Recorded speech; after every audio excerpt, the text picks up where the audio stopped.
Hi, இன்றைக்கி வந்து கருப்பு கடலை குருமா வைக்கலாம். அதுக்கு நான் வந்து எண்ணெய், நெய், பட்டை, லவங்கம், பிரிஞ்சி இலை, ஏலக்காய் இதெல்லாம் போட்டிருக்கேன். போட்டுட்டு நெய்யும் எண்ணெயும் நல்லா காஞ்சி இதெல்லாம் போட்டு பொரிஞ்ச பிறகு வெங்காயம், தக்காளி, கொத்தமல்லி, கருவேப்பிலை இதெல்லாம் போட்டுக்கோங்க. இதெல்லாம் நல்லா வதங்கின வாட்டி இஞ்சி பூண்டு விழுது கொஞ்சோண்டு சேர்த்துக்கோங்க. இன்றைக்கி நம்ம தேங்காய் அரைச்சி ஊற்ற போகிறது கிடையாது, இது மட்டும்தான். இது நல்லா வதங்கிடுச்சு.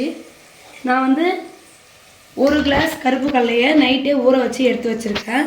இன்றைக்கி இதை வச்சு தான் நம்ம குழம்பு செய்ய போகிறோம். நல்லா வதங்கி வந்துச்சு. இந்த ஸ்டேஜில் மிளகாத்தூள் போட்டுக்கிறேன்.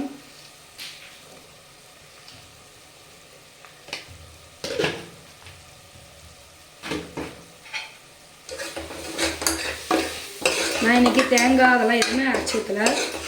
உங்களுக்கு வேணும்னா தேங்காய் சேர்த்துக்கலாம்.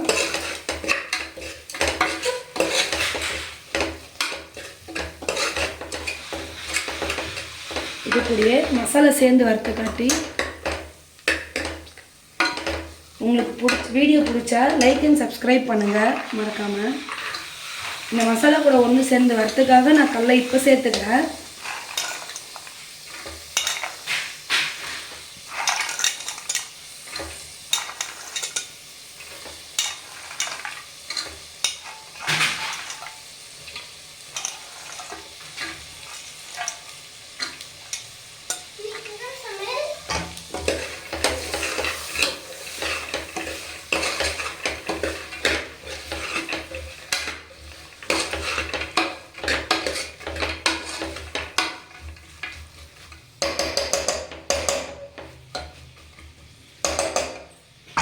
இப்போது 1 கிளாஸ் தண்ணி சேர்த்துக்கலாம்.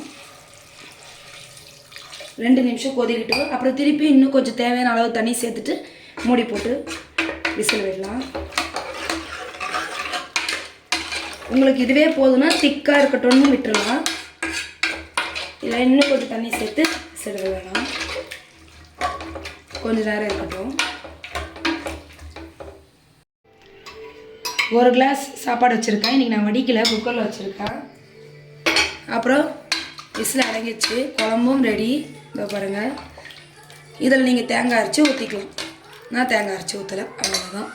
வாங்க சாப்பிட்லாம். வீடியோ பிடிச்சிருந்தா, சாப்பாடு பிடிச்சிருந்தா வீடியோவை வந்து லைக் அண்ட் சப்ஸ்கிரைப் பண்ணுங்கள்.